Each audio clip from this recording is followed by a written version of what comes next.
안녕하세요. 미스터리 수사국입니다. 2021년 2월 28일 일요일, 캐나다 온타리오주 해밀턴시는 한겨울로 기온이 영하로 떨어지고 가끔씩 눈이 오고 있었습니다. 저녁 7시쯤 26세의 조딘 로마노는 인생에서 가장 고통스러운 1분을 겪었습니다. 그녀는 가슴에 총을 맞았고 그녀의 약혼자는 차 밖에서 처형식으로 총에 맞았습니다. 혼란 속에서 그녀는 가슴에 고통을 참으며 차량 후진 기어를 넣고 가속했습니다. 그러나 얼마 가지 못해 차는 도로 옆에 충돌하며 멈췄습니다. 그녀는 가슴에서 흘러나오는 피를 막으며 겨우 차 문을 열었습니다. 머릿속은 혼란스러웠고 방금 일어난 일을 이해할 수 없었습니다. 자신이 어디로 가야 할지도 모르겠고 더 심각한 문제는 다리가 완전히 마비되어 서 있을 수 없었습니다. 손과 무릎으로 겨우 앞으로 기어갔고 한쪽의 하이힐은 이미 떨어져 있었습니다. 뼛속까지 시린 추위에 그녀는 온몸을 떨 정도였습니다. 겨우 몇 미터 떨어진 주차장이 그녀에게는 끝이 보이지 않는 것처럼 느껴졌고 커다란 공포와 강한 생존 본능이 그녀를 계속 앞으로 나아가게 했습니다. 그녀는 반드시 살아야 한다고 스스로에게 다짐했습니다. 왜냐하면 그녀의 뱃속에는 겨우 13주 된 아기가 있었기 때문입니다. 오늘 이야기의 배경은 캐나다의 해밀턴입니다. 해밀턴은 온타리오 호수 옆에 위치하고 있으며 토론토에서 차로 약 45분 거리에 있습니다. 이 도시는 중공업이 발달하여 캐나다의 철강 도시라고 불리며 넓은 산업 지역이 있습니다. 로마노가 당시 차에서 기어나온 곳은 바로 이 산업 지역의 347번 아빈 에비뉴였습니다. 이 산업단지는 낮에는 사람들이 있지만 밤에는 거의 사람이 다니지 않습니다. 그날 저녁 7시가 조금 지나 로마노가 주차장에서 간신히 길가까지 기어 도착했을 때 그녀는 계속해서 손을 흔들며 도움을 요청했습니다. 추운 가로등 불빛 아래에서 그녀의 의식은 점점 흐릿해졌고 그녀는 더 이상 오래 버틸 수 없다는 것을 알고 있었습니다. 가슴에 부상을 입은 그녀는 더 이상 목소리를 낼 수 없어 길가에 엎드려 있었습니다.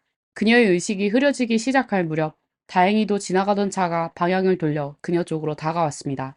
한 여성이 차에서 내려서 무슨 일이 있었냐고 물었습니다. 로마노는 자신이 총에 맞아 구조가 필요하다고 말했습니다. 그녀는 그 여성에게 차를 타고 이곳을 떠나게 해달라고 간청했습니다. 여성은 즉시 차에서 내려 도움을 주었고 그녀의 남자친구에게는 경찰에 신고하도록 지시했습니다. 경찰은 신고를 받고 저녁 7시 15분경 현장에 도착했습니다. 애넷 브라이트라는 여성은 자신이 운전하고 있었고 남자친구는 조수석에 앉아 있었다고 진술했습니다. 두 사람은 주유소로 가던 중이었고 이 산업지대를 지나가던 중 왼쪽 길가에서 무언가를 본 것 같다고 했습니다. 처음에는 어떤 동물 같았지만 정확히 무엇인지 알 수 없었습니다. 조금 더 운전한 후 그녀는 뭔가 이상하다는 느낌이 들어 차를 돌려 다시 그곳으로 갔습니다. 그리고 그곳에서 길가에 기어가는 로마노를 발견하게 되었습니다. 이 산업지대를 봉쇄한 후 사건을 조사하던 형사 마크 밀러는 주차장 시멘트 바닥에서 먼저 로마노의 검은색 하이힐을 발견했습니다. 신발에서 멀지 않은 곳에는 몇 개의 자동차 파편이 있었습니다. 창고 대문 근처를 점검하던 중 밀러 형사는 잠금 장치에 사용된 철사 사슬이 누군가에 의해 잘린 것을 발견했습니다. 이는 불법 침입이 있었음을 시사했습니다. 입구 쪽에 있는 녹색 철판벽은 자동차 파편과 함께 움푹 들어가 있었으며 이는 로마노가 후진하다가 벽을 들이받은 것으로 추정되었습니다. 그 길을 따라 내려가다 경찰은 건물 뒤편에서 한 남자가 쓰러져 있는 것을 발견했습니다. 그는 얼굴을 위로 한 채 두 팔을 벌리고 있었고 그 주위에는 7개의 9mm 구경 탄피와 발사되지 않은 탄환 2발이 있었습니다. 법의학 검사 결과 남자는 총 6발을 맞았다는 것이 밝혀졌습니다. 그는 총을 맞고 즉사한 것이 아닌 서서히 과다출혈로 인해 사망한 것으로 추정되었습니다. 남자의 근처에서 감식팀은 5 캐나다 달러 지폐 한 장과 BC주 밴쿠버에서 토론토로 가는 비행기 티켓을 발견했습니다. 티켓에는 바로 이 남자의 이름인 타일러 프렛이 적혀 있었습니다. 타일러는 1982년 8월 13일에 태어났습니다. 그의 가정 배경은 꽤 복잡했는데 어렸을 때 부모님이 이혼했습니다. 어머니 조니는 와그너 대학을 졸업하고 신학 박사 학위를 받았지만 목사 대신 이혼 후 자신의 미용실을 열어 유명한 헤어 스타일리스트이자 웨딩 메이크업 아티스트가 되었습니다. 어머니의 사랑을 받지 못했던 타일러는 아버지가 재혼한 후 점점 반항적으로 변하며 성장 과정에서 올바른 길을 벗어나기 시작했습니다. 돈을 벌기 위해 타일러는 지름길을 택하고 금지품에 눈을 돌렸습니다. 비록 밴쿠버 지역에 여러 갱단과 연관이 있었지만 타일러는 자신을 사업가로 여기며 금지품과 돈에만 관심을 두었고 무기나 폭력에는 절대 관여하지 않았습니다. 수년간의 사업 운영 끝에 그의 인맥과 신뢰를 바탕으로 타일러는 밴쿠버 지역에서 유명한 금지품 거래자가 되었습니다. 때로는 하루 거래액이 수백만 달러에 이르기도 했지만 신중한 타일러는 모든 거래를 현금으로만 했습니다. 그는 신용카드도 은행 예금도 없었고 심지어 자신의 집도 없었습니다. 그러나 영화에서처럼 많은 돈을 번 타일러도 자신의 돈을 서서히 세탁하기 시작했습니다. 이를 위해 타일러는 하드에즈 다이아몬드라는 회사를 설립하여 다이아몬드 주얼리 맞춤 제작을 전문으로 했습니다. 또한 그는 엘리트 오가닉스라는 고급 건강 보조식품 브랜드도 시작했습니다. 이 두 회사는 지금도 운영 중이지만 타일러에게는 이 두 사업의 수익성이 별로였습니다. 자금 흐름이 분명히 부족했으며 그는 더 많은 합법적인 사업을 원했습니다. 타일러는 금지품 사업이 오래 지속될 수 없음을 알고 있었기 때문에 가능한 한 빨리 돈을 합법적으로 전환하고 싶어 했습니다. 이는 그가 새 아이의 아버지가 된 후 더욱 강렬해졌습니다. 타일러는 금지품 거래를 하던 동안 두 번 결혼했고 새 아이를 두었습니다. 이야기에 처음에 등장한 로마노는 그의 약혼자로 두 사람은 곧 결혼할 계획이었습니다. 사건 당시 로마노는 임신 13주였으며 가슴에 총을 맞았습니다. 다행히도 즉시 도움을 받아 응급실로 옮겨졌지만 구급차가 도착하기 전에 그녀는 부상으로 인해 혼수 상태에 빠졌습니다. 의사들은 로마노가 심장 근처에 총을 맞아 과다출혈로 인해 복중에 태아를 잃었으며 그녀가 생존할 가능성도 매우 낮다고 진단했습니다. 대부분의 사람들은 그녀가 언제든지 목숨을 잃을 수 있다고 생각했고, 그래서 그녀는 그날 정확히 무슨 일이 있었는지, 누가 그들을 쐈는지 경찰에게 말할 수 없었습니다. 따라서 형사들은 사건 현장에서부터 단서를 하나씩 찾아야 했습니다. 사건 현장 주변의 CCTV를 확인한 결과 경찰은 28일 오후 5시 5분, 즉 사건 발생 2시간 전에 한 대의 흰색 아우디 Q5가 산업지구 주차장에 들어오는 것을 발견했습니다. 얼마 지나지 않아 흰색 랜드로버 레인지로버가 그 뒤를 따라 들어왔습니다. 오후 5시 54분에 아우디 Q5가 산업지구를 나갔지만 10여 분 후 다시 들어왔습니다. 오후 6시 12분 아우디 Q5는 산업지구 밖 도로변에 천천히 정차했습니다. 그때 차에서 한 명의 아시아 여성이 내려 차를 돌려 창고 쪽으로 걸어갔습니다. 몇 분 후 6시 15분에 그 여성이 랜드로버를 운전하여 산업지구를 나왔고 아우디 차와 만나 두 차량은 한 줄로 모니터 화면에서 사라졌습니다. 사건 발생 다음 날인 3월 1일 경찰은 큰 성과를 거두었습니다. 누군가 토론토의 이토비코 지역에서 한 대의 차가 오들리 거리 옆 건설 현장에 불법 주차되어 있다고 신고했습니다. 토론토 경찰국의 맥게리 경관이 건설 현장에 도착하자 흰색 랜드로버 레인지로버가 오들리 거리 옆에 반대로 주차된 것을 발견했습니다. 차량 번호판을 조회한 결과 맥게리 경관은 해당 차량이 수배 중인 것을 확인하고 즉시 사건을 담당하는 해밀턴 경찰에 연락했습니다. 수사관들이 현장에 도착했을 때 차량에는 뚜렷한 충돌 흔적이 있음을 발견했습니다. 앞쪽 두 개의 차문은 닫을 수 없었고 범퍼와 운전석, 조수석 문 바깥쪽에는 모두 피로 묻어 있었습니다. 특히 운전석 쪽에는 녹색 긁힘 자국이 있었고 이는 창고의 녹색 철판벽과 일치했습니다. 이 외에도 운전석 내부의 계기판과 핸들 등에서도 로마노의 피가 채취되었습니다. 전면 유리가 파손되지 않고 총알 자국도 없었기 때문에 수사관들은 사건 당시 범인이 차 외부에 서서 운전석에 있는 로마노를 향해 총을 쏜 것으로 판단했습니다. 이때 운전석 창문이나 차문 중 하나는 최소한 열려 있었을 것으로 보입니다. 또한 운전석 좌석에는 총알 자국이 있었고 운전석 문에는 9mm 구경의 총알이 박혀 있었습니다. 탄도 비교를 통해 이 총알이 산업지구에서 발견된 탄환과 같은 무기에서 발사된 것임이 확인되었습니다. 즉 범인은 당시 운전석에 있는 로마노를 향해 3번 총을 쐈던 것입니다. 다행히도 한 발만이 명중했습니다. 차 내부를 면밀히 수색한 결과 수사관들은 피해자 타일러의 운전면허증과 그의 약혼녀 로마노의 차량보험 서류를 발견했습니다. 서류에 따르면 이 차량은 로마노 명의로 새로 등록된 지 몇 달 되지 않은 신차였습니다. 또한 차 안에는 구찌의 핸드백이 있었고 안에는 화장품과 여성 의류가 들어있었습니다. 그중 한 장의 반소매 티셔츠가 경찰의 주목을 받았습니다. 티셔츠에는 숫자 81이 인쇄되어 있었는데 이 숫자는 현지 갱단, 지옥의 천사들, 지지자들의 암호로 사용되는 숫자였습니다. 즉 로마노는 갱단과 연관이 있을 가능성이 있었습니다. 3월 1일 랜드로버 레인지로버가 발견된 날 경찰은 사건 현장 근처에 그린로드에서 CCTV에 찍힌 아우디 Q5를 발견했습니다. 차량 번호판은 제거되었고 엔진 후드는 충돌로 인해 변형된 상태였습니다.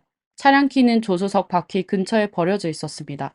차량의 빈 번호를 조사한 결과 차주가 아이리스 로페즈라는 여자인 것이 밝혀졌습니다. 수사관들이 아이리스의 집을 방문하여 질문을 했을 때 아이리스는 이 차가 원래 자신의 것이었고 번호판도 남편이 떼어낸 것이라고 설명했습니다. 왜냐하면 바로 어제 2월 28일 오후에 이 차를 팔았기 때문입니다. 차를 산 사람은 그녀의 아들의 친구였고 그녀는 그 사람을 본 적이 없으며 단지 양도 서류에 서명만 하고 아들이 그 친구와 거래를 하도록 했습니다.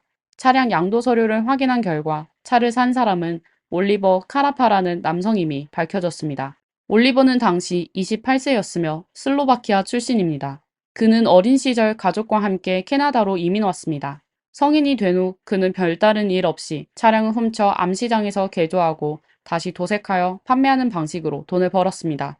경찰은 올리버를 매우 잘 알고 있었는데 이는 그가 9년 전인 2012년에 발생한 교통사고로 전국적인 뉴스에 등장했기 때문입니다. 2012년 4월 3일 새벽 2시 30분, 당시 19살이었던 올리버는 음주운전에 2배 이상의 과속을 하다가 사고를 일으켰고 그 결과 그의 24세 중국계 친구 데이비드 치앙이 불행하게도 사망했습니다. Now, the 19-year-old walked out of the College Park courthouse just moments ago in the same clothes he was wearing when he was arrested early Tuesday morning, charged with the impaired driving causing death of his 24-year-old friend, his fitness trainer, David Chang. 이 심각한 교통사고 사건으로 인해 올리버는 2년 후인 2014년에 징역 5년과 15년간의 운전면허 정지 처분을 받았습니다. 하지만 캐나다 법률에 따르면 5년의 형기는 실제로는 3년만 복역했고 2017년 8월에 가석방되었습니다. 불행히도 데이비드의 목숨은 단지 올리버의 3년 형기로 대체되었습니다. 출소 후 올리버는 겉으로는 개과천선한 것처럼 보였습니다. 그는 토론토의 한 카페에서 일하며 종업원에서 식당 매니저까지 승진했지만 속으로는 여전히 나쁜 마음을 품고 있었습니다. 해밀턴 살인 사건을 조사하는 과정에서 경찰은 올리버가 주요 용의자라고 판단했습니다. CCTV에 따르면 이 Q5 차량은 사건 당일 오후 1시 49분에 올리버가 1만 캐나다 달러 약 1,013만 원에 구매한 것으로 자신의 번호판을 달지 않은 상태였습니다. 차량을 구매한 지 몇 시간 후 그는 즉시 그 차를 사건 현장으로 운전해 갔고 차량을 길가에 버리고 차 키까지 포기했습니다.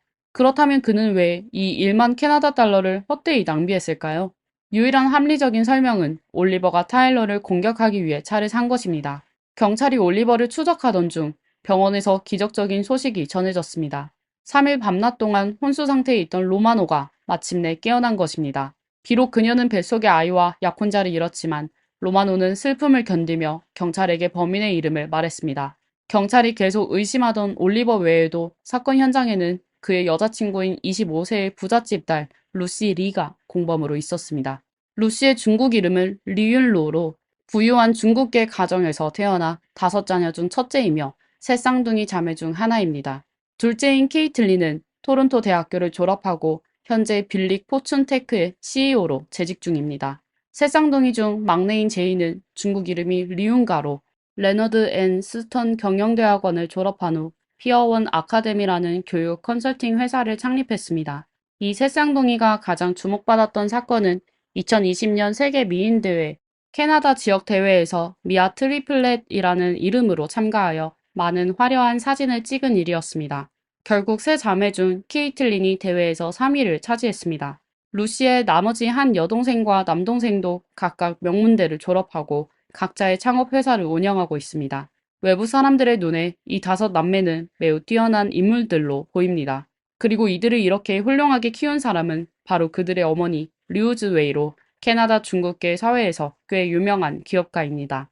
류즈 웨이의 고향은 호난으로 1980년대 경제학 석사학위를 취득한 후 선전시 정부에서 10년 동안 근무했습니다. 1998년 12월 류즈 웨이는 가족과 함께 캐나다 토론토로 이주했습니다. 2년 후인 2000년 12월 그녀는 보험과 금융자산 관리를 주로 하는 레폰 인터내셔널 그룹을 설립했습니다. 그녀가 진정으로 성공을 거둔 것은 2008년 금융위기 때였습니다. 당시 금융위기는 전 세계를 휩쓸었고 주식, 부동산, 채권, 선물 시장 모두가 큰 타격을 받았습니다.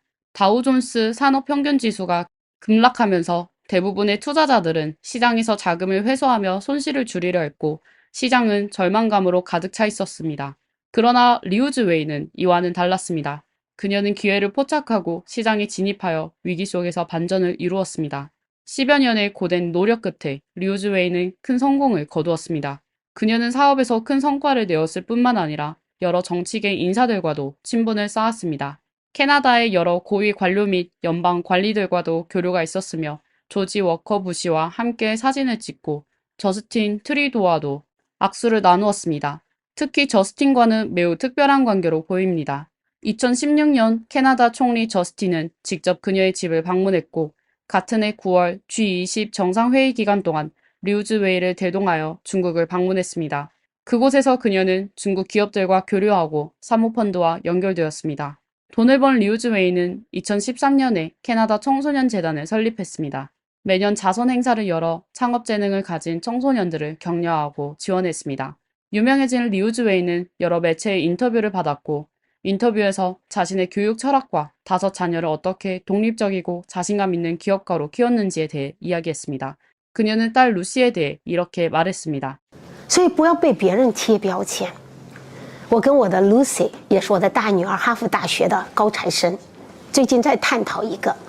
她说：“妈妈，你年轻的时候帮我请的一个老师，我的女儿通过了10年，证明给我看，妈妈，你的那个老师说的是错的，给人定标签，我不是这样的。”我到处逛了以后，我还是不想学习。可这次我再去读哈佛的时候，我觉得我需要这个学习的时候，我给自己下标签，每天早上告诉我自己，真的我还是很聪明的。昨天我考了个96分，结果他一直学习，老师反应非常的好。所以我请求大家，孩子们，你是最优秀的那一个，不要给自己贴标签。谢谢。 리우즈웨이의 교육 철학은 일부 일리가 있어 보입니다. 그러나 그녀의 큰딸 루시가 하버드에서 평균 96점을 받은 우수한 학생임에도 불구하고 살인사건에 연루된 것을 보면 리우 씨의 교육 방식이 그녀가 말하는 만큼 성공적이지는 않았던 것 같습니다. 확실한 것은 루시가 대학을 졸업한 후 얼마 지나지 않아 출소한 지 얼마 되지 않은 올리버를 만나게 되었고 현실판 미녀와 건달의 이야기가 시작되었다는 것입니다. 2020년 캐나다 청소년 재단의 자선 만찬에서 우리는 루시와 올리버의 사진을 볼 수 있었습니다. 누가 알았겠습니까? 그때 화려하게 차려입은 이 커플이 나중에 냉혹한 범죄자가 될 줄은 말입니다. 병원에서 막 깨어난 로마노는 자신이 기억하는 조각들을 모아 수사관들에게 사건의 전말을 설명했습니다. 로마노는 2020년에 약혼자 타일러와 함께 공통의 친구를 통해 루시와 올리버를 알게 되었다고 말했습니다. 올리버는 이미 타일러가 불법 거래의 거물이라는 소문을 들었고 그가 자금을 옮기고 합법적인 사업을 세워 돈을 세탁하려고 한다는 것을 알고 있었습니다. 그래서 올리버는 타일러 앞에서 자신을 훌륭한 투자자로 가장했습니다. 그는 자신이 많은 합법적인 사업을 가지고 있으며 타일러에게 소개할 수 있다고 말했습니다. 처음에는 타일러가 올리버를 의심했지만 그의 아내 루시가 부유한 가정 출신이고 어머니가 유명한 사업가라는 점 때문에 점차 경계를 풀고 올리버와 형제처럼 지내게 되었습니다. 2020년 당시 코로나19가 창궐하던 시기 전 세계적으로 마스크가 부족했습니다. 올리버는 타일러에게 유럽의 마스크 공장을 투자하여 개인 보호 장비를 생산하자고 제안하며 큰 돈을 벌 수 있을 것이라고 말했습니다. 처음에 타일러는 17만 캐나다 달러를 투자했고 몇 달 후 올리버는 사업이 매우 성공적이어서 원금을 회수했을 뿐만 아니라 몇 배의 이익을 얻었다고 말했습니다. 그는 타일러에게 추가 투자를 권유했고 타일러는 30만 캐나다 달러를 더 투자했습니다. 따라서 총 투자 금액은 47만 캐나다 달러, 약 4억 7천만 원이 되었습니다. 2021년이 되었을 때 올리버는 타일러에게 은행 계좌의 스크린샷을 보여주었습니다. 거기에는 회사 계좌에 이미 1200만 유로, 약 179억 원이 있는 것으로 나타났습니다. 이는 최소 25배의 수익을 의미하며 마스크 판매가 아니라 돈을 찍어내는 것과 같았습니다. 그러나 타일러가 돈을 인출하려고 하자 문제가 발생했습니다. 올리버는 이렇게 많은 돈을 유럽에서 캐나다로 직접 송금하면 국세청의 주목을 받을 것이고 은행 계좌가 동결되고 돈이 몰수될 뿐만 아니라 타일러의 불법 거래도 함께 폭로될 수 있다고 설명했습니다. 고민 끝에 올리버는 새로운 방법을 제안했습니다. 그의 아내 루시의 가족이 보험업을 하고 있기 때문에 유럽에서 생명보험을 구입한 후 캐나다에서 그 보험을 현금으로 바꾸면 된다고 했습니다. 하지만 나중에 확인된 바로는 이 생명보험은 루시와 올리버가 공모하여 위조한 것이었고 실제로는 존재하지 않았습니다. 또한 그들이 합작한 유럽의 방호장비 회사는 전혀 돈을 벌지 못했습니다. 이 회사는 올리버가 다른 사람과 함께 체코의 수도 프라하에 설립한 것으로 올리버가 50%의 지분을 가지고 있었습니다. 회사 이름은 주식회사 휴고고이며 2020년 5월 20일에 설립되었으며 자본금은 7,690 캐나다 달러, 약 779만 원이었습니다. 은행 거래 내역과 회계 장부 모두 위조된 것으로 타일러의 돈을 속이기 위한 목적이었습니다. 그러나 당시 타일러와 로마노는 이 사실을 전혀 몰랐고 계속해서 자신들의 수백만 달러 이익을 요구했습니다. 올리버는 더 이상 속일 수 없다는 것을 알게 되자 아예 해칠 계획을 세웠습니다. 사실 로마노의 설명에 따르면 그들 네 사람의 관계는 매우 좋았습니다. 비록 그녀와 타일러는 밴쿠버에 살고 있었지만 자주 토론토로 날아가 루시와 올리버와 함께 식사하고 파티하고 여행을 다녔습니다. 타일러는 진심으로 올리버를 자신의 좋은 형제로 생각했습니다. 그는 심지어 토론토에 아파트를 사서 사업이 잘 되면 밴쿠버에서 토론토로 이사할 계획도 세웠습니다. 그래서 루시와 올리버가 그들을 이렇게 속일 줄은 꿈에도 몰랐던 것이죠. 뉴스가 보도되기 전까지 그녀와 타일러는 올리버를 녹스라고 불렀습니다. 왜냐하면 올리버가 계속해서 그 가명을 사용했기 때문입니다. 사건 발생 10일 전인 2월 18일은 올리버의 생일이었습니다.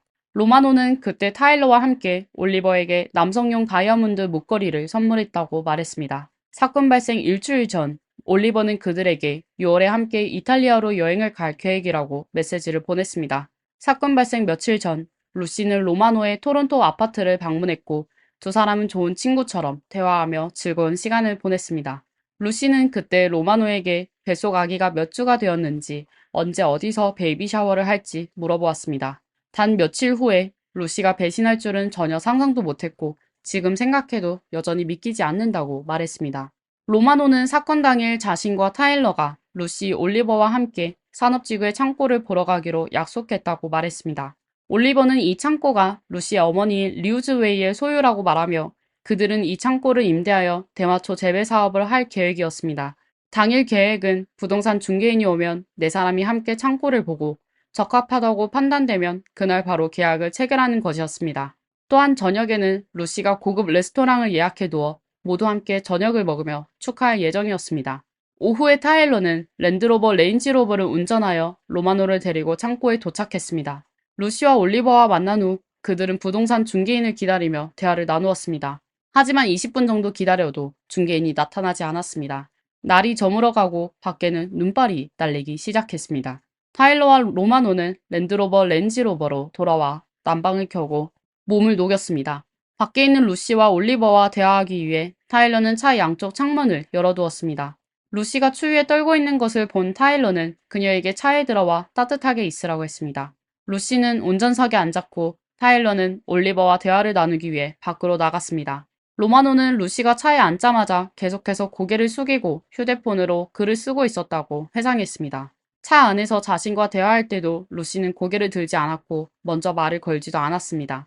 루시는 당시 매우 긴장한 듯한 표정과 함께 마음에 무언가를 품고 있는 것처럼 보였습니다. 자신이 루시와 몇 마디 주고받는 동안 루시는 갑자기 일어나 차 밖으로 나갔고 문도 닫지 않았습니다. 차가운 바람이 불어오자 로마노는 본능적으로 조수석에서 일어나 운전석으로 자리를 옮겼습니다. 그녀는 에어컨 온도를 높이려 했지만 아직 끝내기도 전에 올리버가 무기를 들고 차의 대각선 방향에 서 있는 것을 보았습니다. 로마노는 그 순간 몸이 얼어붙은 듯 했다고 묘사했습니다.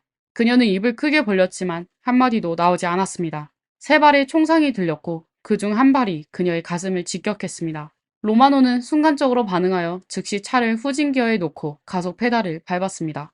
거의 동시에 차 밖에서 타일러가 올리버, 그러지 마! 라고 외치는 소리를 들었고 이어서 연속적인 총성이 들렸습니다.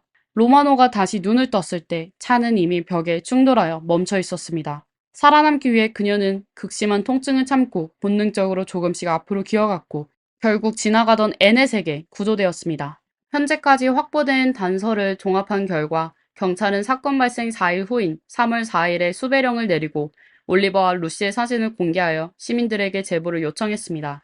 루시의 어머니인 리오 여사도 변호사를 통해 성명을 발표하여 루시가 현명한 아이이므로 경찰과의 조사를 피하지 말고 빨리 연락하기를 바란다고 전했습니다.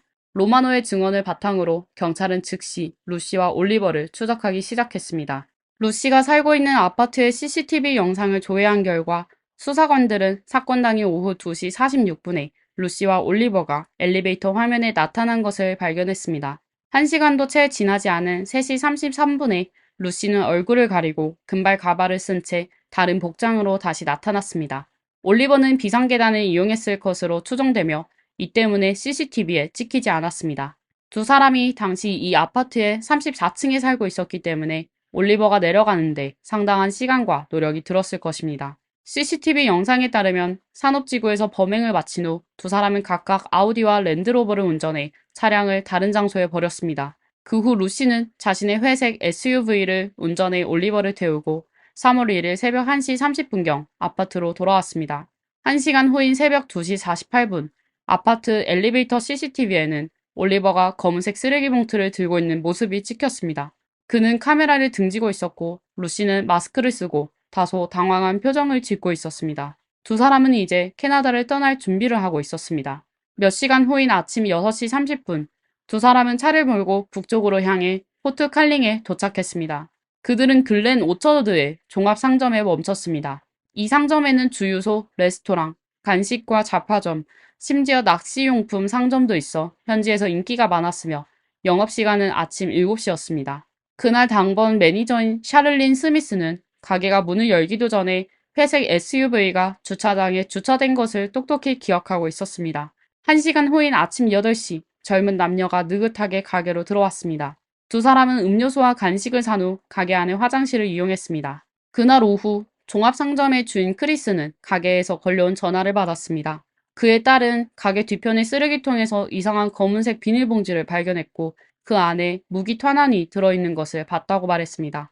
상점 주인 크리스는 이 소식을 듣고 즉시 경찰에 전화를 걸었습니다. 수사관들이 현장에 도착한 후 봉지 안에는 피가 묻은 바지 한 벌, 모자 한 개, 금색 가발 하나, 9mm 구경의 탄환 40발이 들어있는 것을 발견했습니다. 비교 결과 이 무기 탄환은 사건 현장에서 발견된 것과 일치했습니다. 안타깝게도 경찰이 도착했을 때 두 사람은 이미 차를 버리고 도주한 후였습니다. 문제는 포트 칼린 같은 작은 마을에서 차를 버렸다면 그들이 어디로 도망갈 수 있었겠냐는 것입니다. 경찰은 주변의 택시회사를 조사한 결과 두 사람이 3월 1일 아침 6시 50분에 즉 그들이 차를 종합상점 주차장에 세운 시간에 택시를 예약한 것을 발견했습니다. 택시기사 마크 세티는 이 두 손님이 원래는 버스 정류장으로 가서 버스를 타고 몬트리올 국제공항으로 갈 계획이었다고 말했습니다. 마크가 버스를 타고는 비행기를 제때 타지 못할 것이라고 말하자 이 커플은 400 캐나다 달러, 약 40만 원을 지불하고 택시로 직접 토론토까지 가겠다고 했습니다. 마크는 두 사람이 토론토 지하철역에서 내린 것을 기억한다고 말했습니다. 지하철역의 CCTV를 확인한 결과 경찰은 실제로 3월 1일 오전 9시 48분에 그들의 모습을 포착했습니다. 계속 추적한 결과 경찰은 두 사람이 토론토에서 지하철을 타고 몬트리올로 이동한 후 당일 오후 4시 40분에 비행기에 탑승한 것을 발견했습니다. Based on information, we believe 28-year-old Oliver Carafa and 25-year-old young Lucy Lou Lee boarded a flight from Canada to Eastern Europe approximately 24 hours after the murder of Tyler Pratt and the attempted murder of a second victim. We believe that Carafa and Lee are aware that they are wanted in relation to the incident and are actively evading police. Oliver and Lucy, if you're seeing this, we encourage you to turn yourself in. 사건 발생 한 달 후인 2021년 3월 26일 캐나다 해밀턴 경찰은 올리버와 루시를 국제적으로 수배한다고 공식 성명을 발표했습니다. 동시에 경찰은 유럽의 여러 언론사에도 알렸고 시민들에게 제보를 요청했습니다. 시간이 지나면서 경찰이 두 사람을 공개 수배한 지 3달 만에 드디어 좋은 소식을 듣게 되었습니다.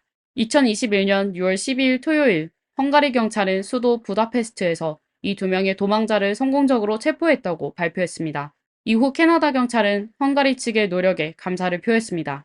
이 커플을 추적하기 위해 헝가리 측은 유명한 헝가리 도망자 수색팀인 페스트 특수부대를 투입하기로 했습니다.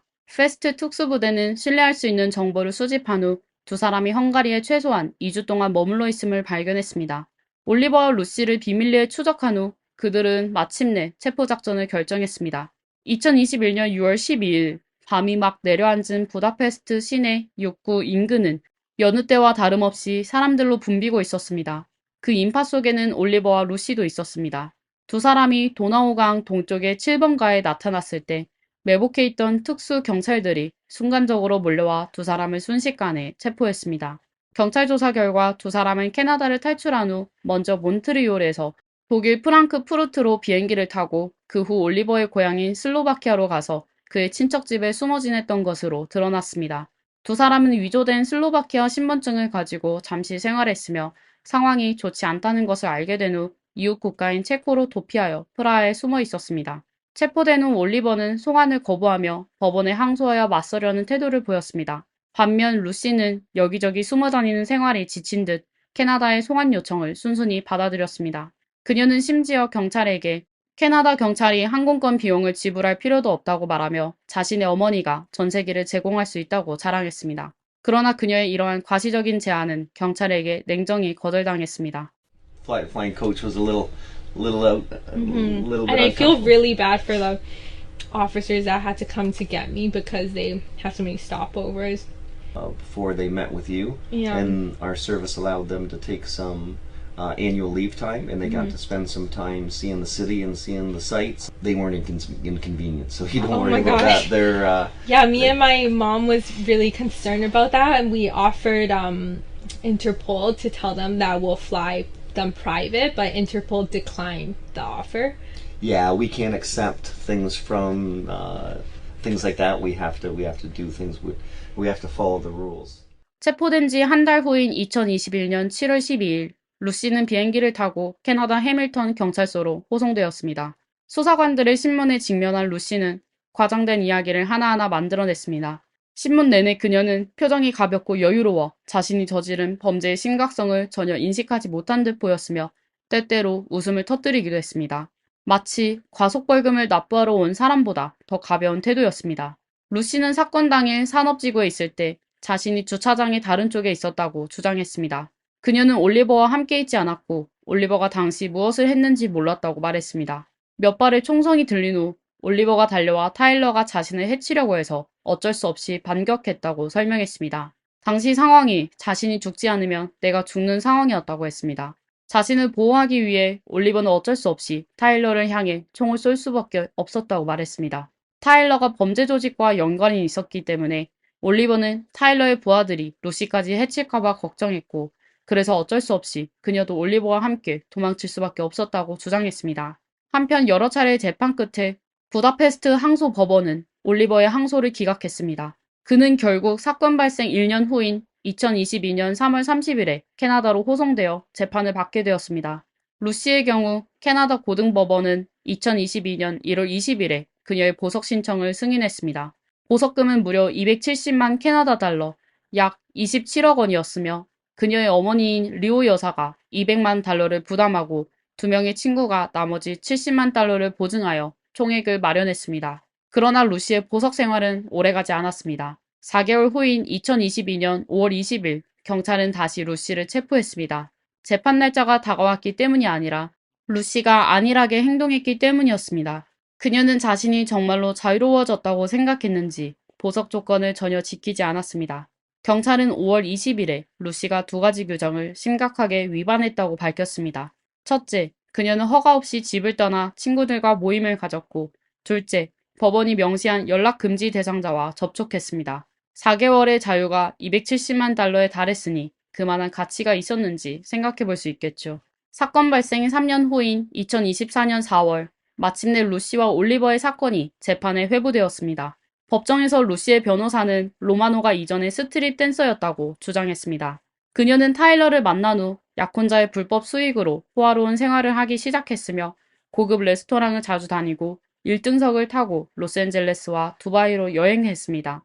로마노 자신도 그녀의 모든 생활비, 랜드로버 레인지로버, 토론토의 아파트까지 모두 타일러가 불법 거래로 번 돈으로 구입한 것임을 인정했습니다. 랜드로버 레인지로버가 망가진 후에도 그녀는 9만 캐나다 달러의 전액 보험금을 받았고 지금은 자금 출처가 끊긴 상태입니다. 아이도 유산된 그녀는 루시와 올리버에게 큰 원한을 품고 있습니다. 그녀의 직업과 그녀의 증오를 고려할 때 이런 사람의 증언이 얼마나 신뢰할 수 있을까요? 동시에 변호사는 루시를 단순하고 심지어 순진한 사람으로 묘사했습니다. 그는 루시가 마음이 착한 사람이라고 말했습니다. 루시는 타일러가 올리버에게 프라하에서 값싼 젊은 여성을 밴쿠버로 들여오도록 요청한 사실을 알았을 때 이것이 인신매매와 다름없다는 것을 즉시 깨달았습니다. 그래서 그녀는 올리버가 불법 행위를 하지 않도록 단호히 거절했습니다. 검사 마크 딘 역시 만만치 않았습니다. 그는 루시의 생명보험 대리인 자격증이 2019년에 이미 만료되었기 때문에 보험 상품을 판매할 수 없었음을 지적했습니다. 루시는 자신이 판매한 것이 가짜 수표라는 것을 분명히 알고 있었으며 이는 결코 현금화할 수 없는 것이었습니다.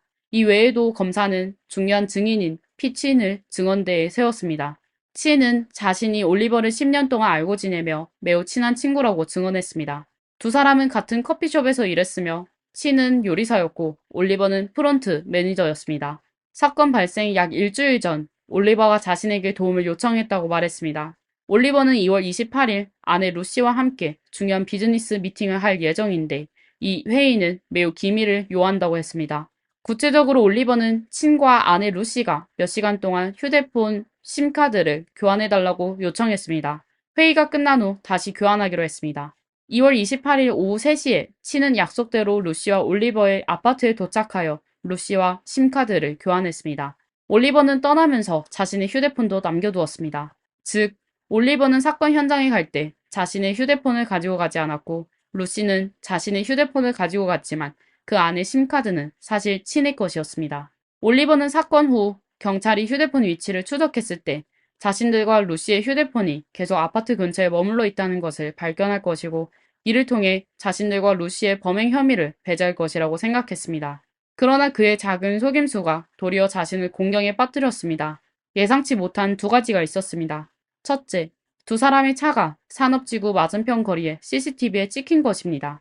여러 사진에서 루시의 얼굴이 분명히 보였습니다. 둘째, 친이 밤새 루시의 아파트에 머물지 않았습니다. 법정에서 친은 원래 올리버와 오후 7시에 심카드를 교환하기로 약속했지만 올리버와 루시가 늦어져 집에 돌아오지 않았다고 증언했습니다. 당시 친은 또 다른 친구 생일 파티에 가야 했기 때문에 기다릴 수가 없었습니다. 친은 올리버의 휴대폰을 아파트에 두고 루시의 심카드를 넣은 자신의 휴대폰을 가지고 외출했습니다. 그 결과 사건 발생 9개월 후인 2021년 12월 많은 경찰이 친의 아파트로 들이닥쳐 그를 1급 살인 혐의로 체포하려 했고 친은 큰 충격을 받았습니다. 사건의 전말을 파악한 후 친은 법정에서 증언하기로 결심했습니다. 또한 검사 측은 모하마드 모라드의 증언을 제출했습니다. 모하마드는 이번 사건을 해결하는 데 매우 중요한 역할을 했습니다. 그의 증언에 따르면 3월 1일, 즉 사건 발생 이튿날 그가 자발적으로 경찰에 연락했습니다. 그는 사건 몇 주 전인 2월 초에 인터넷에서 차량 판매 광고를 보았다고 진술했습니다. 이 광고는 올리버가 올린 것으로 회색 벤츠 SUV를 판매한다고 했습니다. 가격이 너무 저렴했기 때문에 모하마드는 몬트리올에서 토론토로 와서 차량을 보러 갔습니다. 아마도 모하마드가 가격을 너무 깎았기 때문에 두 사람은 거래를 성사시키지 못했습니다. 하지만 올리버는 자신이 랜드로버 레인지로버와 아우디 Q5도 판매하고 싶다고 말했습니다. 이 두 차량은 바로 사건 당시 사용된 차량입니다. 중요한 점은 이 시점이 2월 초였다는 것입니다. 사건 발생 몇 주 전이므로 올리버는 이미 모든 것을 계획하고 있었습니다. 모하마드는 몇만 달러의 가격을 4,000 캐나다 달러, 약 405만 원으로 깎았습니다. 올리버는 이 두 차량이 위험한 물건이기 때문에 모하마드에게 차를 해외로 밀수하거나 부품으로 분해할 것을 요구했습니다. 차량 인수 날짜는 사건 발생 다음 날로 정해졌습니다. 사건 발생 당일인 2월 28일 저녁 7시경 올리버는 모하마드에게 두 차량이 모두 파손되어 해외로 밀수할 수 없게 되었다고 메시지를 보냈습니다. 따라서 차량을 부품으로 분해하여 판매할 수밖에 없다고 했습니다. 그는 자발적으로 모하마드에게 50%의 할인을 제안하여 두 차량을 2,000 캐나다 달러에 판매하기로 했습니다. 다음날 맥게리 경관이 길가에서 랜드로버를 발견했을 때 모하마드가 보낸 견인차가 현장에 도착했습니다. 수사관들은 이 견인차의 단서를 통해 모하마드를 찾아냈고 이어서 버려진 아우디 Q5를 발견했습니다. 검사 마크는 CCTV 영상이 루시가 사건 당일의 활동에 완전히 참여했음을 증명한다고 지적했습니다. 또한 휴대폰 메시지 증거는 사건 발생 전부터 루시가 사건 계획에 전면적으로 참여했음을 보여주었습니다. 그녀는 직접 총을 쏘지는 않았지만 다른 방식으로 올리버를 도왔습니다. 그녀는 먼저 그와 함께 마스크 사기 계획을 세웠고 이후 살인 계획에도 적극적으로 참여했습니다. 그녀는 운전사 역할을 했고 올리버가 아우디 차량을 구입할 수 있도록 돈을 빌려주었으며 마지막에는 증거를 버리고 함께 도망쳤습니다. 검사의 말에 따르면 루시는 분명히 사건에 관여했으며 그녀는 수많은 거짓말을 했습니다. 거짓말이 너무 많아 검사가 어지러울 정도였습니다. 루시를 묘사하는 단어는 완벽한 공범이었습니다. 변호인 측은 루시에게 대담한 시도를 제안했으며 그녀는 직접 자신을 변호하기로 했습니다. 루시는 자신이 중국 선전에서 태어나 부모님이 캐나다로 이민을 간 후 3남매가 중국에 있는 친척집에 맡겨졌다고 말했습니다. 당시 아버지인 리홍은 캐나다에서 운전학원을 운영하고 있었고 어머니인 리우즈웨이는 2년 후 금융회사를 설립했습니다. 가정 경제 상황이 좋아진 후 3남매는 캐나다로 오게 되었습니다. 루시는 고등학교 시절 얼헤이그 고등학교에 입학했습니다. 9학년 때 루시는 같은 학교에 다니던 올리버를 알게 되었습니다. 당시 올리버는 11학년 학생으로 슬로바키아에서 이민 온 지 얼마 되지 않았습니다. 사춘기 시절의 두 사람은 고등학교 시절 잠시 교제했습니다. 루시가 17살에 고등학교를 졸업할 때쯤 두 사람은 이미 헤어졌고 이후 루시는 웨스턴 대학교에 입학했다가 토론토 메트로폴리탄 대학교로 편입했습니다. 그러나 아쉽게도 그녀는 4학점을 남겨두고 대학 학업을 마치지 못했습니다. 루시는 자신이 23세에 올리버와 다시 만나게 되었고 두 번째 데이트 후 두 사람은 동거를 시작했다고 말했습니다. 그들의 결혼 이야기는 꽤 웃기다고 덧붙였습니다. 사건 발생 1년 전인 2020년 5월 16일 루시와 올리버는 슬로바키아로 가기 위해 공항에서 비행기를 타려고 했습니다. 그러나 코로나19 팬데믹이 발생하여 비행기를 타기 전 루시가 비행기를 타려면 슬로바키아 시민이 되어야 한다는 통보를 받았습니다. 당시 유일한 방법은 현장에서 결혼하는 것이었습니다. 그래서 두 사람은 인터넷으로 결혼을 등록하여 탑승 전에 연인이 부부로 변했습니다. 사건 당일의 일에 대해 루시는 그날이 평소와 다르지 않았다고 말했습니다. 그녀는 아침에 일어나 남편 올리버와 함께 아래층으로 내려가 아침을 먹었고 그동안 그날의 일정을 논의했습니다. 저녁에는 어머니 리우즈웨이의 집에 가기로 약속했고 그곳에서 어머니와 여동생들과 함께 저녁을 먹기로 했습니다. 루시는 오랫동안 어머니를 보지 못했기 때문에 저녁 식사 시간에 어머니가 자신에게 집안 사업을 도울 생각이 있는지 물어볼 것이라고 확신했습니다. 낮 동안에는 올리버가 운전면허증이 없었기 때문에 그녀가 운전하여 올리버를 친구 집으로 데려다 주었습니다. 올리버는 그 친구에서 아우디 Q5를 사서 개조한 후 다시 팔 계획이라고 했습니다. 루시는 당시 아무런 의심 없이 그 차가 살인과 관련이 있을 것이라고 전혀 생각하지 못했다고 말했습니다. 왜냐하면 올리버를 처음 만났을 때부터 그는 항상 이런 식으로 차량을 개조하고 판매하는 일을 해왔기 때문입니다. 루시는 사건 후 두 사람이 도주할 때 올리버가 자신에게 그날 이미 선수를 치기로 결심했다고 말했습니다. 올리버는 산업지구에서 타일러에게 이전 사업의 수익이 모두 거짓말이었다고 말할 계획이었다고 했습니다.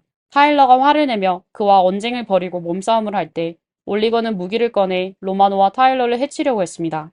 루시는 올리버의 이 계획이 미리 계획된 정당방위처럼 보였다고 묘사했습니다. 어쨌든 루시는 변호사의 세심한 지도 아래 자신을 올리버와 철저히 분리하려 했습니다. 그러나 그녀의 이야기는 많은 허점이 있었고 배심원들의 인정을 받지 못했습니다. 결국 7주간의 긴 재판 끝에 2024년 5월 24일 배심원단은 만장일치로 올리버와 루시가 타일러에 대한 1급 살인죄와 로마노에 대한 살인 미수죄에 대해 유죄 판결을 내렸습니다. 판사는 두 사람에게 25년형의 가석방 없는 무기징역을 선고했습니다. 루시와 올리버의 사건은 여기서 끝이 났습니다. 판결 이후 두 사람은 결과에 불복하며 현재 모두 항소를 제기한 상태입니다. 부잣집 아가씨와 건달의 결말이 이렇게 비극적으로 끝나다니 현실에서는 흔한 드라마 속 바다 총재 이야기가 통하지 않는 것 같습니다. 그러니 여성분들, 연인을 고를 때는 반드시 신중하게 선택해야 합니다. 루시는 그녀의 어머니가 말한 만큼 성공하지는 못했으며 학업과 커리어 모두 평범했지만 정상적인 남자친구를 만났다면 이렇게까지 절망적인 길을 걷지는 않았을 것입니다. 루시와 올리버의 항소가 성공할지 여부는 알 수 없지만 캐나다의 일관된 정책을 고려할 때 그녀는 25년 후에 사회로 복귀할 가능성이 큽니다. 그때 그녀는 겨우 50세가 될 것입니다. 이번 참담한 교훈을 통해 그녀가 남은 인생을 더욱 소중히 여길 수 있기를 바랍니다. 그때가 되면 돈, 부, 지위, 명예 등은 그리 중요한 것이 아니라는 것을 깨달을 수 있습니다. 평범한 사람으로서 단순하게 사는 것도 나쁘지 않다고 생각할지도 모릅니다. 이 사건에 대해 그리고 루시와 올리버에 대해 여러분은 어떻게 생각하시나요? 아래 댓글란에 여러분의 생각을 남겨주세요. 제 영상을 좋아하신다면 좋아요와 구독 버튼 눌러주시기 바랍니다. 다음 영상에서 또 뵙겠습니다. 안녕하세요. 미스터리 수사국입니다. 2023년 2월 11일 오후 영국 채셔의 컬치스에 있는 아름다운 공원에는 산책하는 사람들과 조깅하는 사람들로 가득했는데 갑자기 개가 짖는 소리에 평화는 사라졌습니다. 비즈 부부는 개가 짖는 쪽을 보았는데 그곳에는 쪼그리고 앉아있는 젊은 남녀가 있었습니다. 사람들에게 들키게 된 남녀는 들판을 가로질러 미친 듯이 달리기만 했습니다. 그리고 여자는 달리며 계속 뒤를 돌아보았고 그녀의 눈은 놀람으로 가득한 표정이었습니다. 이상하다 느껴진 비즈 부부는 두 사람이 있었던 곳으로 가보니 한 소녀가 이상한 자세로 붉은 액체에 담겨 바닥에 누워있는 것을 발견했습니다. 깜짝 놀란 비즈 부인은 바로 경찰에 신고했습니다. 비즈 부부는 교환원에게 소녀의 얼굴을 볼 수 없고 그녀가 아직 숨을 쉬고 있는지도 알 수 없다고 했습니다. 곧 경찰과 구급대원들이 현장에 도착하여 40여 분 동안 소녀에게 심폐소생술을 실시했지만 아쉽게도 심하게 다친 그녀는 결국 숨졌습니다. 경찰은 피해자가 16살의 브리아나 게이라는 것을 확인했습니다. 법의학 조사 결과 그녀는 몸에 28개의 상처가 있었고 그중 12곳은 뒤에서 공격을 받은 것이고 가장 깊은 상처는 5인치가 넘었습니다. 가해자가 그녀에게 엄청난 증오가 있는 것 같았습니다. 경찰은 브리아나의 마지막 행방을 확인하기 시작하며 사건 현장을 수사하기 시작했습니다. 그러다 브리아나가 발견된 근처에서 탄산음료 2병도 발견하였습니다. 경찰은 피해자 브리아나에 대해서도 조사하였습니다. 16살의 브리아나는 부모님과 남매들과 함께 살고 있었습니다. 그녀는 남자아이로 태어났지만 나중에 자신의 마음을 따라 성전환 수술을 받기로 결정했는데 가족은 그녀를 지지했습니다. 이렇게 그녀는 14살부터 소녀로 살기 시작했습니다. 브리아나는 아주 아름답고 또 말주변이 좋아 틱톡에서 3만 명이 넘는 팬이 있었습니다. 그녀는 주로 메이크업과 패션에 대한 비디오를 많이 올렸습니다. 인터넷에서 매우 활발한 그녀는 사실 외출하는 걸 싫어하고 친구도 거의 없었습니다. 그녀는 항상 불안함에 시달렸었고 때때로 학교를 가는 것도 두려워했습니다. 그녀의 어머니는 딸이 세상을 떠나기 며칠 전부터 거의 침실에서 나가지 않았다고 말했습니다. 트랜스젠더로서 브리아나는 종종 온라인에서 자신과 같은 소녀들을 아낌없이 도왔습니다. 그녀가 참변을 당했다는 소식이 사람들에게 알려지자 마을에서는 큰 이슈가 되었습니다. 경찰은 주민들에게 해당 지역에 더 많은 경찰력을 배치할 것이라며 두려워하지 말라고 하였고 또 최대한 빨리 범인을 체포할 것이라고 말하였습니다. 경찰은 수사 중 브리아나가 학교에서 괴롭힘을 당했다는 사실을 알게 되었습니다. 그녀의 친구들은 브리아나가 성전환을 한 후 더욱 심한 괴롭힘을 당하게 됐다고 진술하였습니다. 하지만 경찰은 사건이 단순하지 않을 수 있다며 브리아나가 공격받은 게 무조건 그녀의 성별과 관련이 있다고 생각하지 않았습니다. 이렇게 경찰은 현장에서 취득한 단서를 기준으로 조사하기로 결정하였습니다. 곧 그들은 사건 현장에서 발견된 탄산음료 2병에 대해 테스트하여 검사 결과를 받았고 유력한 용의자 2명을 찾아내게 됐습니다. 두 사람은 커플이었는데 충격적인 건 둘 다 15살의 미성년자였을 뿐만 아니라 소녀는 브리아나의 친한 친구였습니다. 조사에 따르면 영국에서 학교폭력 문제는 점점 많아지고 있었습니다. 설마 두 사람은 전문적으로 사람을 해치는 상습범일까요? 경찰은 두 사람에 대해 확인한 결과 그들은 전부 전과가 없었고 좋은 가정교육을 받았다는 걸 확인했습니다. 소녀의 이름은 스칼렛 젠킨슨이고 6명의 가족과 자랐습니다. 어머니는 교사였고 아버지는 건설 노동자이며 집에는 3명의 오빠가 있었습니다. 그녀의 부모님은 막내딸을 아주 사랑했는데 SNS에 자주 일상사진을 올리곤 했습니다. 가족들과 이웃들은 전부 스칼렛이 예의 바른 착한 아이라고 생각했지만 경찰 조사에서 그녀의 숨겨진 모습이 드러나게 됐습니다. 그녀는 고등학교 1학년 때부터 자신의 몸에 상처를 입히기 시작했는데 그렇게 해야만 점점 커지는 불안감을 대처할 수 있다고 생각했습니다. 겉보기에 스칼렛은 그저 불안정한 소녀 같았습니다. 그녀는 같은 반 친구들에게 밀수품을 판매하여 강제로 전학을 가기도 했습니다. 스칼렛은 약간의 자폐증 외에도 아주 무서운 취미가 있었습니다. 사람을 잔인하게 대하고 고문하는 영상을 보기 좋아하며 사람을 연속으로 해치는 주제의 스토리를 특히 좋아했습니다. 그녀는 또 스위니 토드, 플릿 스트리트의 악마 이발사 영화를 가장 좋아했고 영국에서 215명의 환자를 해친 해럴드 시프먼을 우상으로 여겼습니다. 평상시에는 다크웹에서 온갖 잔인한 동영상을 보며 즐겼습니다. 스칼렛이 잔인하게 된 게 이유가 있었다면 에디 레트클리프는 착했었는데 나쁜 친구를 만나 악독한 짓을 하게 된 것 같았습니다. 그는 평소 캠핑을 즐기는 조용하고 수줍음이 많은 소년입니다. 그도 행복한 가정에서 자랐습니다. 그에게는 형과 여동생이 있고 어머니는 그래픽 디자이너며 아버지는 트럭 운송 회사의 관리자였습니다. 그리고 그의 부모는 또한 취미반 태권도장도 운영하고 있었습니다. 에디는 현지의 다른 학교를 다녔는데 학교에서는 성적이 좋아 선생님들에게 좋은 인상을 남겼습니다. 자폐증 진단을 받았던 그는 미생물 학자가 되는 걸 꿈꿔왔습니다. 평범하고 행복한 삶을 살게 될 그는 11살 때 스칼렛을 만난 이후 인생이 바뀌게 됐습니다. 두 사람은 게임 파트너로 시작하여 결국 사귀게 됐는데 여자친구의 영향으로 잔인한 영상에 관심을 가지게 됐습니다. 그리고 일상 대화의 주제도 게임과 캠핑에서 다른 사람을 고문하는 것으로 바뀌어 갔습니다. 2022년 12월 5일 스칼렛은 에디에게 다크웹에 광고를 보냈습니다. 그 사이트는 사람을 고문하고 해치고 또 강제로 관계를 나누는 걸 즐기는 사람들을 위해 만들어졌습니다. 그들은 핸드폰에 설치된 브라우저로 언제든 그 사이트를 방문할 수 있었습니다. 그녀는 특히 제프리 다머, 리처드 라미레스, 해럴드 시프먼 등 연쇄적으로 사람을 해친 사건에 관심이 많았습니다. 점점 많은 영상을 보게 된 스칼렛은 영상으로 본인의 욕망을 만족시킬 수 없어 현실에서 자극받을 수 있는 사건을 찾기 시작했습니다. 스칼렛은 에디와 같이 사람을 해치는 방법을 논의하며 6명의 사람을 해칠 계획을 하기 시작했습니다. 2022년 12월 말 두 사람은 브리아나를 주목하게 됐습니다.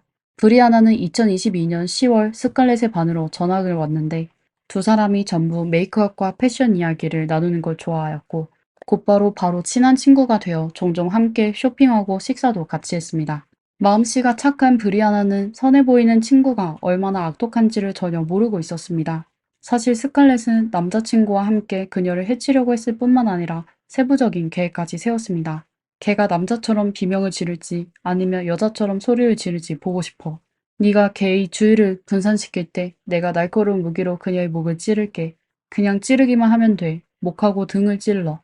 리니어 공원에 사람을 숨길 수 있는 은밀한 곳을 나는 알고 있어. 이와 동시에 그들은 또 다른 목표를 고르고 있었습니다. 스칼렛은 가짜 계정을 만들어 인스타그램을 통해 한 소년의 관심을 끌려고 했지만 상대방은 속지 않고 그녀를 차단하기까지 했습니다. 할 수 없이 그들은 일단 브리아나를 없애기로 결정했습니다. 브리아나가 사실 그들이 접촉할 수 있는 가장 쉬운 사람이기도 했습니다. 브리아나는 성전한 이후 늘 주변 사람들에게 괴롭힘을 당하게 되어 우울증에 시달리게 됐는데 스칼렛을 만난 후 다시 용기를 내었고 친한 친구를 만들고 싶어 했습니다. 하지만 브리아나는 큰맘 먹고 사귄 친구가 좋은 사람인 척하는 나쁜 사람이라는 걸 상상도 하지 못했습니다. 더욱 충격적인 것은 스칼렛과 에디는 브리아나를 해치려는 게 이번이 처음이 아니었습니다. 오래전부터 스칼렛은 에디에게 브리아나를 해치고 싶다고 말한 적이 있습니다. 브리아나는 우울증을 앓고 있어 항상 약을 복용해야 했습니다. 이 사실을 알게 된 스칼렛은 그녀의 약을 몰래 바꿔버렸습니다. 뜻밖의 브리아나가 수년 동안 약을 복용했었기에 내성이 생겨 약간의 불편함만 느꼈을 뿐 바로 회복했습니다. 하지만 악독한 두 사람은 브리아나를 해치려는 계획을 포기하지 않고 다음의 계획을 진행했습니다. 2023년 1월 스칼렛은 브리아나를 리니어 공원으로 불러 다른 친구들과 함께 놀자고 하자 브리아나는 같이 가기로 했습니다. 이에 스칼렛은 흥분해하며 에디와 SNS에서 그녀를 해칠 계획을 공유했습니다. 하지만 그날 저녁 브리아나가 가족 모임에 가야 했기 때문에 그들의 두 번째 계획도 실패하게 됐습니다. 다른 사람이라면 그만두었을 텐데 그 악독한 커플은 포기하기는커녕 오히려 더욱 흥분하게 되었습니다. 스칼렛은 브리아나를 해치려는 욕망에 미치게 되어 계속해서 에디와 함께 새로운 계획을 세웠습니다. 하지만 에디는 모의고사 복습을 해야 한다거나 수업을 들어야 한다는 이유로 그녀를 거절했습니다. 며칠 후 스칼렛은 자신의 계획이 적힌 메모 사진을 에디에게 보냈습니다. 위에는 브리아나를 해치는 날짜와 위치, 그리고 경로와 도킹 코드 등은 물론이고 숨진 브리아나를 어떻게 처리하는 것까지 적혀 있었습니다. 사건 발생 이틀 전 스칼렛은 에디와 아래의 문자를 주고받았습니다. 토요일이 너무 기대돼. 왜? 브리아나, 기억나?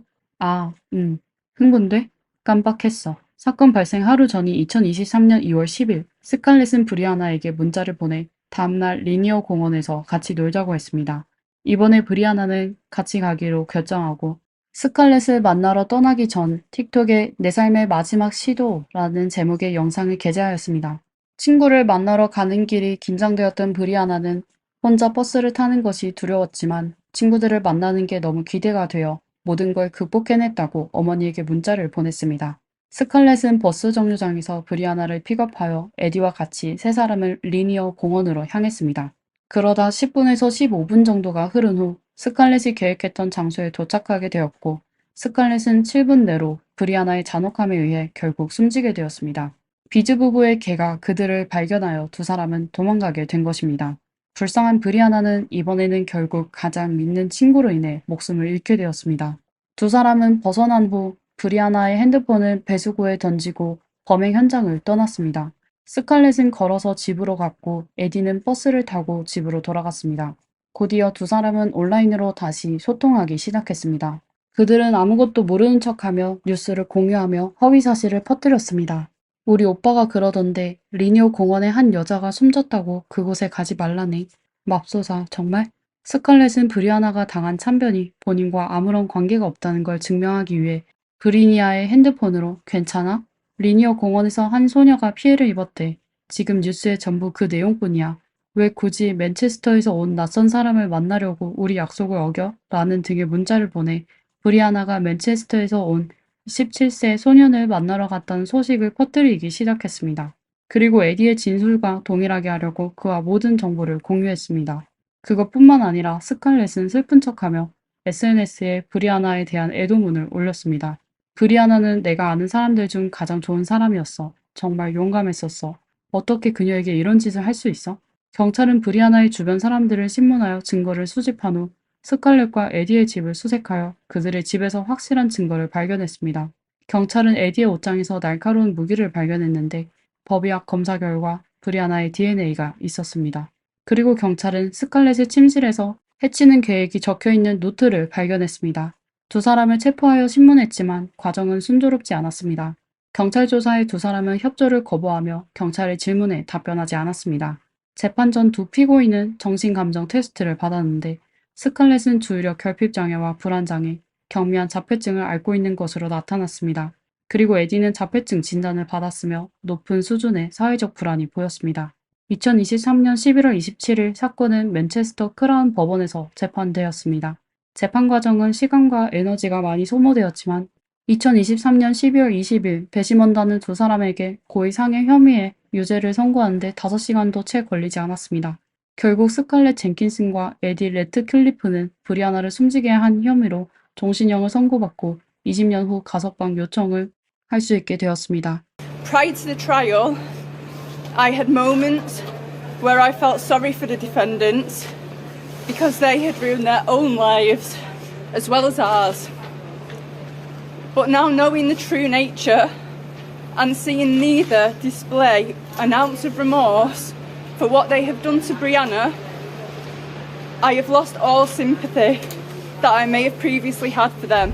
이렇게 브리아나의 사건은 끝나게 되었습니다.